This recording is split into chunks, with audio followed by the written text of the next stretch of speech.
সুবহানাল্লাহ বলবে খুশি হবে মনটা। জাহান্নামের কথা শোনার সঙ্গে সঙ্গে অন্তরটা কেঁপে উঠবে, বাপরে বাপ, সেই জাহান্নাম, সেই আল্লাহর জাহান্নাম, আল্লাহ হবেন যেদিন বিচারকের মালিক, তার জাহান্নাম, কত বড় জাহান্নাম। ভাই অন্তর কষ্ট হবে। সুবহানাল্লাহ বলতে চান না কেন?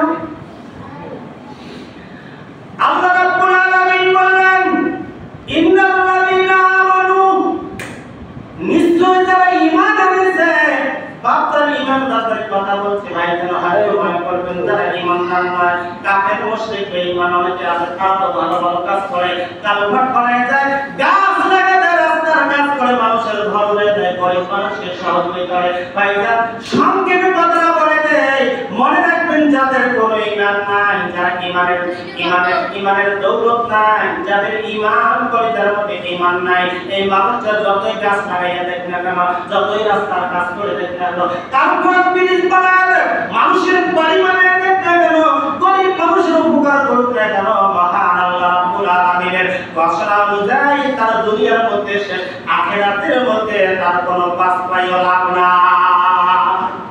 আখিরাতে চার পাই লাভ নাই।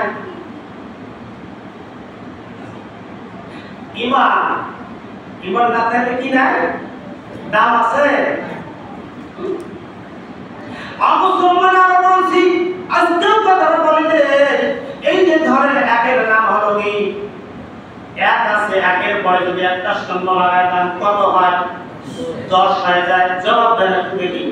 তাহলে একের পরে শূন্য দিলে 10, আর একটা শূন্য লাগাইলে কত হয়?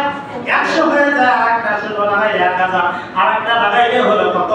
1 লক্ষ। বাচ্চান পর্যায়ক্রমে যত শূন্য দেবেন তত মান বেড়ে যাবে, সংখ্যা বেড়ে যাবে। আর মুসলমান এখন লক্ষ্য করেন, যদি শূন্য সবগুলো আছে, একটা বিষয় তাই বলেন তো, শূন্যর দাম আছে কি? 5 পয়সা দাম নাই করাতি। যেমন আপনার এক না থাকলে শূন্যর দাম নাই, ঠিক তদ্রুপ একটা মানুষের ঈমান নাই। তুমি যতই কালভার্ট বানায় দাও, গাছ লাগায় দাও, মানুষের উপকার করো, গরিব মানুষকে হেল্প করো, যাই করো না কেন বাচ্চান, আপনার ঈমান না থাকার কারণে আখিরাতে আপনার 5 পয়সা আল্লাহর কাছে দাম নাই। ঈমান আছে, একটা মানুষ ঈমান গ্রহণ করেছে, তার দাম আছে। দুনিয়া তো দাম আছে, আখিরাতেও দাম আছে। আল্লাহ রাব্বুল আলামিন ঘোষণা করলেন, ইন্নাল্লাযীনা আমানু ওয়া আমিলুস সালিহাতি কানাত লাহুম জান্নাতুল ফিরদাউসি নুজুলা খালিদিনা ফিহা। সুবহানাল্লাহ। পড়েন। এখন বলেন, তাহলে আমি কি বুঝাইতেছি? ঈমান আর বেঈমান, কাফের আর ঈমানদার, নাকি তো? তাহলে একদল কাফের, একদল হলো ঈমানদার। কাফেররা যাবে কোথায়? বুঝতেছেন নাকি? জান্নাত। তাহলে ঈমানদাররা কোথায় যাবে? জান্নাত। এখন বলেন বাচ্চান, এই তো ফুলবাড়ির বাজার, ফুলবাড়ি থেকে যদি একটা পাড়াক নিয়ে আসি, ছাগল নিয়ে আসি, পাড়া ছাগল নিয়ে আসলাম, তার পাশাপাশি একটা গাছও কিনে আনলাম, আম গাছ বা ধরেন কাঁঠাল গাছ, কাঁঠাল গাছের চারা নিয়ে আসলাম, আর এই পাড়া ছাগলটা নিয়ে আসলাম, বাসায় নিয়ে এসে বলতেছে, পাড়াকে বোঝাচ্ছি, পাড়া খবরদার, খুব সুস্বাদু কাঁঠাল, এই কাঁঠালের গাছটা অনেক টাকা দিয়ে কিনলাম, কাঁঠাল ধরবে এলাকার মানুষ খাবে, জনগণ খাবে, জনগণ দোয়া করবে আমার জন্য। এই ছাগল খবরদার, তোমাকে আমি ভালোবাসি, মহব্বত করি, খবরদার তুমি এই কাঁঠাল খাইও না। বাচ্চার বুঝে থাকলে বলেন, তুমি এই পাটা, এই ছাগল সুযোগ পেলে কাঁঠালের গাছ রাখবে না খাবে? তুলে এই পাটা বোঝে?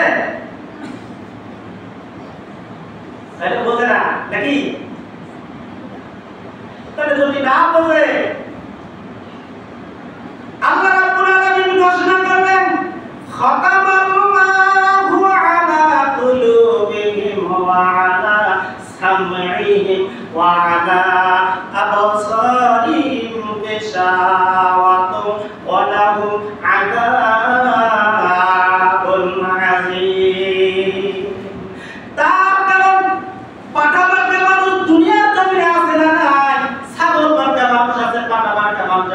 তাদেরকে যতই কোরআনুল কারীম খানা দিয়ে বোঝান তারা বোঝে না। কোরআনের কথা বোঝে না, কোরআন দিয়ে তাফসীর করে বোঝাই দেয়, মসজিদ থেকে বাইরে হয় তাফসীর মাহফিল থেকে বাইরে হয় যা বলে এত কি মানা সম্ভব? শুধু যা কয় একটা মাথা ছাড়া যায় সবগুলো শেষ হয়ে যায়। কেন? তার কারণ কি? তার মানে কি? মানুষগুলো এমন কেন করে? মুসলমান রক্ত করেন, পাতা কোনদিন আল্লাহ কদম দেয় নাই, অন্তর দেয় নাই, চিন্তা করার শক্তি কিন্তু আল্লাহ দান করে দেয় নাই। ছাগল চিন্তা করবার শক্তি দেয় নাই, মহান আল্লাহ রব্বুল আলামিন মানুষকে অন্তর দিয়েছে, মানুষকে চিন্তা করার শক্তি, ভালো মন্দ বিবেক বিবেচনা করার শক্তি দান করেছে। সুবহানাল্লাহ, মানুষকে আল্লাহ বিবেচনা করার শক্তি দিয়েছে।